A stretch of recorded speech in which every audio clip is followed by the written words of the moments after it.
साथियों नमस्कार, मैं हूं हाथरस उत्तर प्रदेश से आपका मित्र योगेश गौड़ एडवोकेट और मेरे YouTube चैनल आपका वकील में आपका हार्दिक स्वागत है। मित्रों, अपने इस चैनल आपके वकील के माध्यम से मैं आप सभी के लिए लाता रहता हूं कानून से संबंधित नई नई जानकारियां, और इसी क्रम में आज मैं लेकर आया हूं कानून से संबंधित बहुत ही महत्वपूर्ण जानकारी। मित्रों, आज की वीडियो में मैं बात करूंगा कि यदि आप प्राइवेट बैंक या फाइनेंस कंपनी से फाइनेंस कराकर गाड़ी खरीदना चाहते हैं तो आपको कौन कौन सी सावधानियां बरतनी है। फाइनेंस कंपनी तथा बैंक आपके साथ किस प्रकार का फ्रॉड कर सकती हैं जिससे कि आपको अनेकों कठिनाइयों का सामना करना पड़ सकता है। मित्रों, हर व्यक्ति का सपना होता है कि उसके पास अपना वाहन हो, लेकिन अधिकांशतः मिडिल क्लास फैमिली के पास में इतने धन की व्यवस्था नहीं होती कि वे कैश में वाहन खरीद सकें। इसके लिए वह प्लान करते हैं कि किसी फाइनेंस कंपनी से या बैंक से लोन ले लेंगे और लोन लेकर के वाहन खरीद लेंगे। वाहन खरीदने के लिए लोन सरकारी बैंकों से भी मिलता है, लेकिन लोन कराने के लिए वहां अनेकों औपचारिकताएं पूरी करनी होती हैं। इसलिए अधिकांश व्यक्ति सरकारी बैंकों में लोन लेने के लिए नहीं जाते हैं। वहीं दूसरी ओर प्राइवेट बैंक तथा फाइनेंस कंपनी आसानी से कम औपचारिकताएं पूरी करके लोन दे देती हैं। इसलिए अधिकांश व्यक्ति प्राइवेट बैंक तथा फाइनेंस कंपनियों से लोन लेना पसंद करते हैं, लेकिन प्राइवेट बैंक तथा फाइनेंस कंपनी कस्टमर के साथ बहुत बड़ा फ्रॉड करती हैं। अब जानेंगे कि प्राइवेट बैंक तथा फाइनेंस कंपनी कस्टमर के साथ किस प्रकार फ्रॉड करती हैं।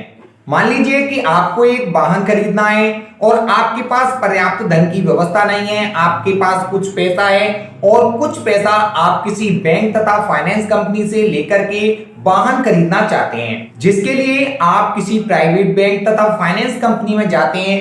तो वहां उस बैंक तथा फाइनेंस कंपनी के एग्जीक्यूटिव मैनेजर्स हैं जो आपको बहुत आसानी से लोन देने का वादा करते हैं, औपचारिकताएं भी कम बताते हैं, बहुत प्यार से डील करते हैं, तो आप उनकी बातों का आसानी से विश्वास कर लेते हैं। प्राइवेट बैंक तथा फाइनेंस कंपनी में आपको बहुत कम ब्याज बताई जाती है, जबकि अन्य सरकारी बैंकों में ब्याज अधिक होती है, लेकिन कम ब्याज होने के कारण आप लालच में आ जाते हैं और प्राइवेट बैंक तथा फाइनेंस कंपनी पर भरोसा करके वहां से लोन स्वीकृत करा लेते हैं।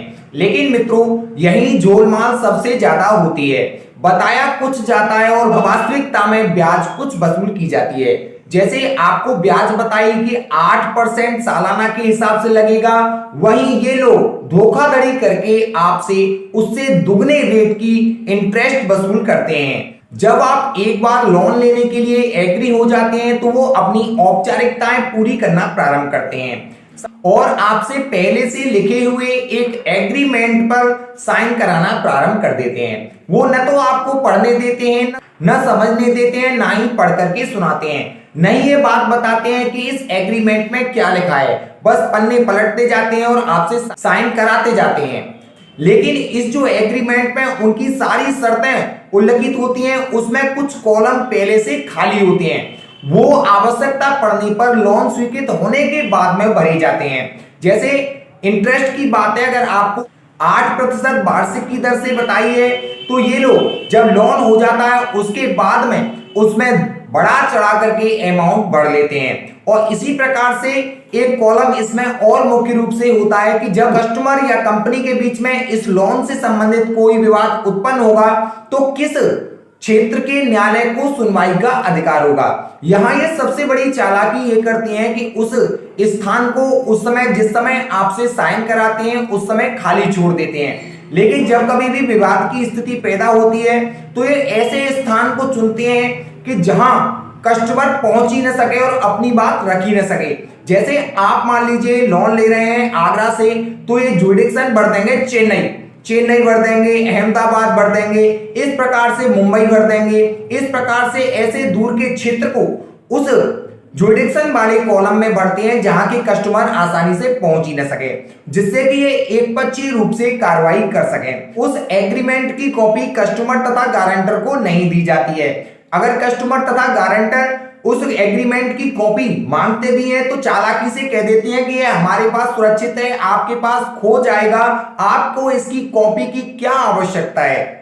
इसी प्रकार से लोन के समय ये कस्टमर से कुछ खाली चेक्स भी ले लिया करते हैं। उन चेकों का प्रयोग ये तब करते हैं कि जब कस्टमर से किस्त नहीं आती, कस्टमर किसी परेशानी में फंस जाता है और वो किस्त नहीं दे पाता, तो ये उस कस्टमर के चेक को यूज करते हैं, उसका दुरुपयोग करके बैंक में लगा देते हैं। और अगर कस्टमर के खाते में पैसा नहीं होता तो उसके खिलाफ न्यायालय में 138 NI एक्ट का मुकदमा दायर कर देते हैं। तो आज की वीडियो बनाने का उद्देश्य यही है कि जब आप लोन ले रहे हैं तो आपको क्या क्या सावधानियां बरतनी है। सबसे पहले जब आप एग्रीमेंट साइन कर रहे हो तो आपको ये देख लेना है कि उसमें इंटरेस्ट रेट भरा जा रहा है कि नहीं। यदि इंटरेस्ट रेट उस कॉलम में, इंटरेस्ट रेट वाले कॉलम में फिल नहीं किया जा रहा है तो जो व्यक्ति आपसे साइन करा रहा है, जिससे आपकी बात हुई है लोन के संबंध में, उससे आप कहिए कि आपने जो मुझे इंटरेस्ट बताया है वो इस कॉलम में भर दीजिए।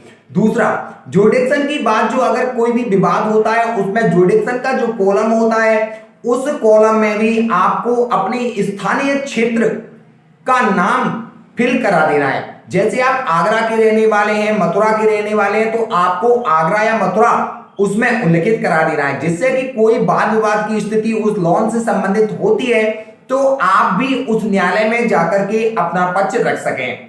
और जो ब्लैंक चेक आपने कंपनी को दिए हैं उनका नंबर आप नोट कर लीजिए कि भविष्य में यदि कंपनी आपके खिलाफ कोई कार्रवाई उन चेकों को लेकर के करती है, उनका दुरुपयोग करती है, तो आप उसके संबंध में कोई ना कोई कार्रवाई कर सकें, अपना जवाब दाखिल कर सकें। और हो सके तो जब आप उस एग्रीमेंट को साइन कर रहे हो तो उसकी एक वीडियोग्राफी आपको बना लेनी चाहिए। और एग्रीमेंट साइन करने के बाद में, मैनेजर के साइन होने के बाद में, उस एग्रीमेंट की कॉपी आपको आवश्यक रूप से अपने बैंक मैनेजर से या जो भी एग्जीक्यूटिव आपसे उस एग्रीमेंट को साइन करा रहा है उससे आवश्यक रूप से मांगनी चाहिए। यदि न दे तो आपको लोन लेने से मना कर देना चाहिए। किसी सरकारी बैंक में या अन्य किसी बैंक में जो इस प्रकार की पूरी कार्रवाई की कॉपी आपको प्रदान करें उससे आपको लोन लेनी चाहिए। क्योंकि मित्रों, परिस्थितियां हमेशा एक सी नहीं रहती हैं।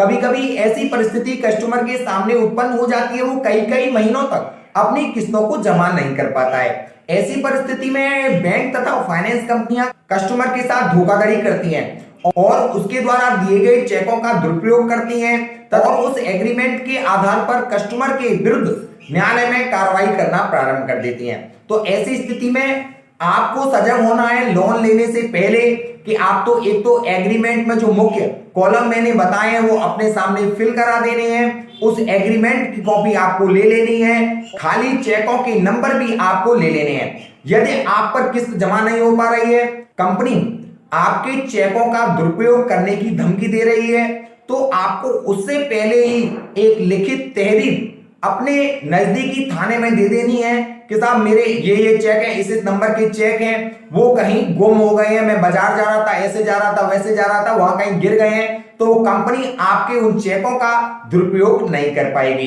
तो मित्रों, आप इस प्रकार से सजग होकर के अपने साथ होने वाली धोखाधड़ी से आसानी से बच सकते हैं। तो मित्रों, यदि आज मेरे द्वारा दी गई जानकारी आपको अच्छी लगी हो, आपके लिए लाभप्रद हो, तो मेरे चैनल को सब्सक्राइब करना न भूलें और अधिक से अधिक अपने मित्रों में, सगे संबंधियों में शेयर करना न भूलें, जिससे कि वह भी धोखाधड़ी से बच सके।